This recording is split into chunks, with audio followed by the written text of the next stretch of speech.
ഏഴാം സ്ഥലം. പ്രിയമുള്ളവരെ, ഈശോ മിശിഹ രണ്ടാം പ്രാവശ്യവും വീഴുകയാണ്.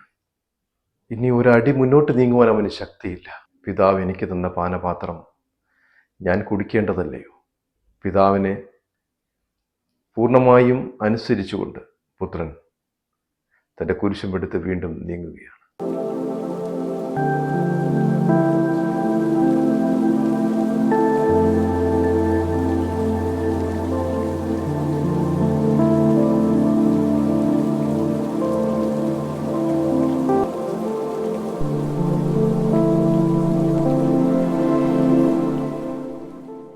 നമ്മുടെ ഈ ജീവിതത്തിലും പലപ്പോഴും നമുക്കും ഇതുപോലെയുള്ള കുരിശുകളും വീഴ്ചകളും ഒക്കെ ഉണ്ടാവും.